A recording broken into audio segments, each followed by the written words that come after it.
이번 프리뷰는 이제 두 경기를 한번 해보겠습니다. 네. 네, 이탈리아 김민재 선수의 나폴리 지금 1위를 달리고 있는데 볼로냐와 경기를 하는데 네. 이 경기 한번 좀 다뤄보고 두 번째 경기는 아마 근래 프리미어리그 시즌들은 이 두 팀이 우승 싸움을 많이 하지 않았을까 싶어요. 네. 리버풀과 맨시티가 격돌하게 됩니다. 네. 이번 시즌 초반에 이제 문을 열었던 커뮤니티 실드 사실 약간 뭐 이벤트성의 대회인데 그 경기 또 한번 싸웠던 그래서 그때는 리버풀이 이겼는데 지금 상황은 맨시티가 좀 좋은 상황이긴 합니다. 그렇죠. 이렇게 두 경기를 묶어서 가보겠습니다. 자, 그럼 첫 번째 일요일에서 월요일로 넘어가는 새벽 1시입니다. 보고 딱 하면 아침에 출근하시면 됩니다. 나폴리 홈에서 볼로냐와 싸우게 되는데 자, 나폴리는 정말 너무너무 잘 나갑니다. 네. 챔피언스리그 포함을 해가지고 최근 공식 경기 9경기 연승 예. 9연승 중이고요. 이미 8연승이 구단 레코드였는데 그것도 새로운 기록을 예. 자기가 계속 지금 깨고 있는 거죠. 예. 최근 무서운 것도 챔피언스리그 포함해서 최근 3경기는요. 다 4골 이상씩 넣고 있어요. 예. 아약스를 6대1, 크레모네스를 4대1, 또다시 아약스를 4대2. 예. 아 정말 무서운 공격력. 그러면서 챔피언스리그에서는 일찌감치 16강을 확정 지었고요. 반면에 이제 싸우게 되는 볼로냐는 이제 원정팀인데 잔류 마지노선에 있죠. 어렵죠. 17입니다. 예. 1승 4무 4패. 예, 그러면서 이제 감독 교체도 있었죠. 원래 그러니까 볼로냐 감독이 시니사 미하일로비치거든요. 굉장히 그가 좋은 성과들을 냈었으나 이제 백혈병 투병도 했었고 그러면서도 감독직을 이어오고 있었는데요. 결국은 한계를 드러내면서 성적 부진을 이유로 경질됐고요. 그리고 이제 그 후임으로 티아고 모타 과거 말 많은 사람인데 바르셀로나 이제 인테르에서 선수로 활약했었던 티아고 모타를 새 감독으로 선임을 했는데요. 티아고 모타가 원래 그가 그 파리 생제르맹 19세 이하 감독부터 시작을 했었거든요. 그때 굉장히 그러니까 뭐 혁신적인 전술, 미래지향적인 전술 이런 걸로 조금 시끄러웠어요. 뭐냐면요. 네네. 티아고 모타가 축구 전술의 미래는 2-7이다. 수비 둘, 미드필더 7, 공격 둘. 272. 예. 무슨 약간 뭐 누구 놀릴 때 쓰는 것 같아. 야 2치라. 뭐 이런 느낌 같아. 어쨌건 간에요. 예. 그러면서 굉장히 이 사람이 아이디어가 비상하다 이런 얘기들이 있었거든요. 거기다가 그 이탈리아 지도자 라이센스에서 여기 110점 만점인데요. 108점을 받으면서 수석을 차지했었어요. 차석이 피를로였고요. 둘 다 건데 지금 예. 좀 망해가는. 예. 근데 모타가 어쨌건 간에 제노아 감독을 처음 시작을 했었는데요. 그 1군 감독은요. 제노아에서 폭망해가지고 조기 경질됐었고요. 그 다음에 스페치아 맡았었는데요. 거기서도 뭐 그냥 그랬었고요. 그러니까 이 감독의 그 감독으로서의 평균 승점 있잖아요. 0.9점대예요. 1점을 못 넘겨요. 예. 아 인생은 예. 실전이 없나? 예. 어쨌건 간에요. 예. 모타 감독이 현재 볼로냐를 맡고서 3경기를 했는데요. 첫 2경기 패했고요. 지난 경기 무승부인데요. 그 무승부가요. 바로 최하위 삼프도리아. 그만큼 볼로냐 안 좋다. 예. 예. 감독이 바뀌었지만 감독도 이렇게 믿을 만한 감독은 아니다. 예. 예. 볼로냐가 원래 2015년 승격을 해가지고 10위 그 아래. 예. 거기서 약간 좀 왔다 갔다 한 팀이긴 하는데 이번 시즌 17이면 너무 내려가 있다. 예. 원래 그 10위 그 정도 할 수 있었던 것도 미하일로비치 감독의 영향이 컸죠. 그래서 6라운드 피오렌티나를 2대1로 잡은 것이 이번 시즌 유일한 승리인데 네. 그래도 하나 여기 아르나우토비치 그러니까 우리가 짬라탄이라고 불렀죠. 예. 맨유 이적설도 있었죠. 예. 스토크, 웨스트햄 이런 데 뛰었던 친구인데 이 아르나우토비치가 중국 무대로 갔다가 지난 시즌에 볼로냐에 왔죠. 예. 그래서 골을 잘 넣어주고 있는데 이번 시즌은 세리아에서 득점 랭킹 공동 1위요. 공동 1위입니다. 6골이거든요. 임모빌레와 함께 볼로냐가 팀 득점이 8골이에요. 근조에 6골을 넣은 거예요? 75%예요. 팀 득점에. 아 그러면 아르나우토비치하고 김민재하고 당연히 부딪힐 가능성이 높죠. 근데 아르나우토비치 아까도 얘기했지만 짠라탄, 그러니까 질라탄과 이야기 될 정도로 기본적으로 피지컬이나 힘이 있잖아. 피지컬이랑 힘도 있고요. 그리고 이 선수가 굉장히 활동폭을 넓게 가져가요. 그리고 원래 윙에서도 뛰었던 선수예요. 브레멘에서 뛰었을 때 윙에서도 많이 뛰었었거든요. 그러면서 오른쪽 측면으로도 많이 빠졌다가 들어왔다가 이런 플레이들 많이 해요. 일단 저는 이 경기는 웨스티고르가 김민재 선수의 파트너로 나오지 않을까라고 생각을 하고 있어요. 왜냐면 주앙제루스가 지난번에 좀 불안했고 페널티킥 허용도 했으니까 그렇게 되면은 왼쪽 센터백으로 나올 가능성이 높고 그러면 더더욱 동선상 아르나우토비치랑 부딪힐 가능성도 있어 보인다. 아, 일단 나흐마니가 지금 이제 부상 때문에 못 뛰는 상태에서 그렇죠. 김민재 선수의 파트너에 대한 고민이 있는데 지난번엔 주앙제수 나왔는데 좀 불안했고 그러면서 김민재가 오른쪽 센터백 오른쪽이었는데 네. 웨스트고르가 나오면 다시 김민재 선수가 왼쪽으로 갈 수 있겠네요. 네. 그러면서 아르나우토비치와 부닥칠 가능성이 높다. 네. 부닥치면 이겨내겠죠. 네, 뭐 저도 김민재 선수가 이겨낼 가능성은 높다고 보지만은 파트너가 조금 어쨌건 간에 라흐마니처럼 안정적인 선수는 아니다 보니까 아, 근데 이거 기록 찾아봐야 되는데 김민재 선수와 아르나우토비치가 중국 무대에서 싸웠던 적이 있었을 수도 있겠다. 네. 그죠? 요건 한번 기록 찾아봐야 되겠지만 근데 이게 또 느낌이 유럽 무대에서 다른 팀의 완전 조건으로 싸운다는 게 또 다를 거 아니에요? 그렇죠. 그리고 어쨌건 간에 아르나우토비치가 갈수록 더 잘하고 있어요. 아하. 예.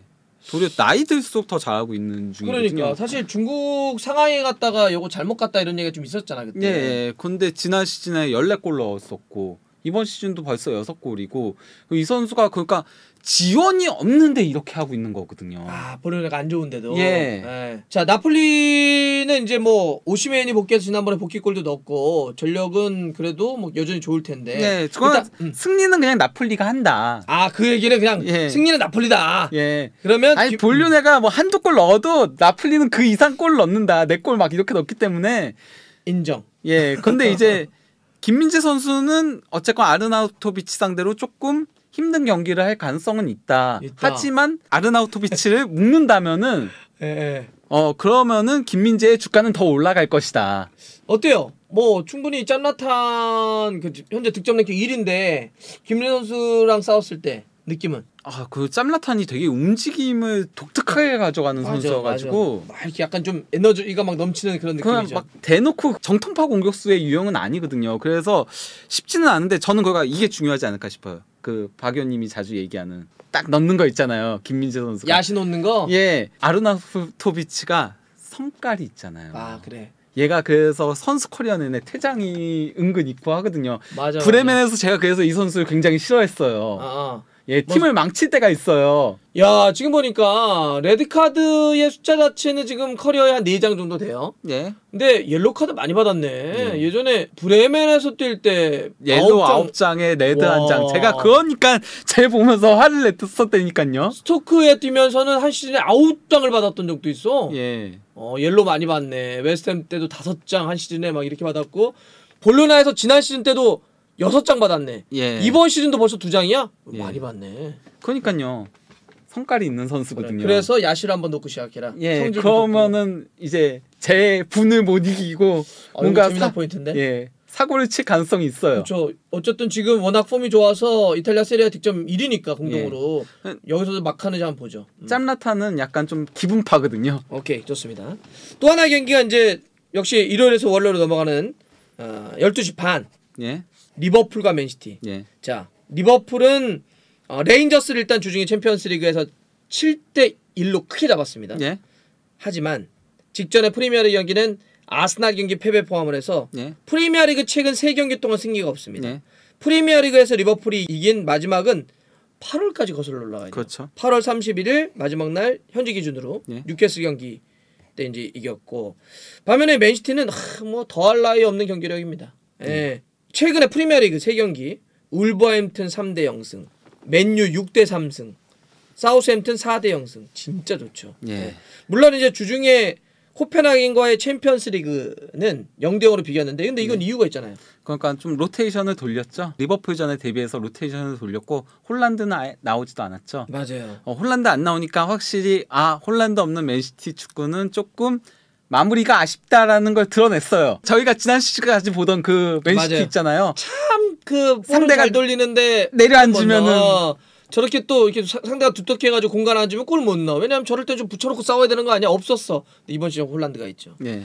홀란드가 프리미어리그 경기만 뭐 어차피 워낙 골을 많이 넣고 있지만 프리미어리그만 따졌을 때 9경기에서 15골. 예. 압도적인 득점 랭킹 예. 1위인데 이런 홀란드가 리버풀 경기에는 이제 돌아오게 됩니다. 예. 반면에 리버풀은 지금 디아스, 아놀드, 마티프 부상자가 너무 속출하고 있어요. 또 아스날전에 3명이 또 맞아요. 추가적으로 부상을 당한 거죠. 홀란드가 돌아오는 맨시티, 부상자가 많은 리버풀. 예. 일단 예상부터 하자면요. 맨시티 승리. 원정인데. 예. 리버풀이 물론 뭐 이번에 다득점 경기를 한 거는 조금 고무적인 부분이라고 할 수도 있겠는데요. 거기다가 이제 살라하고 조타 같은 경우는 교체 투입되기도 했었잖아요. 선발로 나온 건 아니었거든요. 맞아요. 예, 그러다 보니까 체력적으로 조금 그래도 안배가 됐다는 부분은 예, 긍정적인 요소라고 할 수 있어도 부상자들의 공백을 메우기는 저는 쉽지는 않을 걸로 보이고요. 그리고 리버풀이 한 번 대승 거두고 그 다음 경기 때 고생한 경기들이 있었죠. 바로 본머스전에 9대0 대승을 거뒀었죠. 근데 그때 너무 몰아넣은 거 아니냐 이런 얘기가 있었는데 이번에도 그럴 공산이 있고 있다. 거기다가 반다이크가 이번 시즌에 경합을 너무 안 해요. 안 한다. 예, 아스날전에 경합이 0회라는 얘기가 있거든요. 근데 홀란드와 붙게 된다?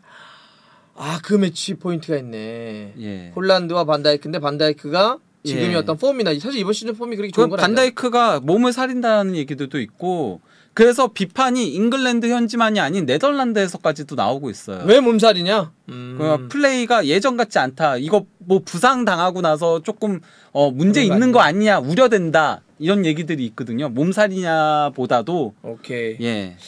리버풀은 현재 프리미어리그 10위입니다. 예. 정말 많이 내려가 있고요. 맨시티는 유일하게 패배가 없는 팀이고 2위를 예. 좀 달리고 있는데 지금 맨시티가 좀 유리해 보인다. 물론 최근에 두 팀의 맞대결은 커뮤니티 실드 리버풀이 이겼고요. 물론 이건 약간 이벤트성이긴 합니다. 예. 3대1로 이겼고 지난 시즌은 프리미어리그는 두 경기 다 비겼고 FA컵에서는 리버풀이 승리했습니다. 그 얘기는 어쨌든 최근 맞대결에서는 리버풀이 좀 더 좋았던 건 사실이지만 현재 폼이나 전력은 맨시티가 강해 보입니다. 리버풀이 그나마 맨시티를 괴롭혔던 거는 에너지 레벨로 괴롭혔던 그렇죠. 거거든요. 클럽 말 감독의 그대로. 축구로. 예, 근데 이번 시즌은 그 에너지 레벨이 안 나오고 있잖아요. 여기에 대해서는 부상이 너무 많은 것도 있고 너무 갈아쓴 것도 있고 또 가장 많이 얘기되는 게 평균 연령이 너무 올라갔다. 맞아요. 챔피언스 리그와 리그 우승을 했었을 때는 전성기의 나이들이었는데 거기서 변화가 없었다는 거죠. 변화가 없어지면서 지금은 리버풀이 가장 평균 연령이 많은 팀이 됐다. 가장 늙은 팀이 됐다는 거. 나는 이 부상자들 중에 특히 루이스 디아스가 예.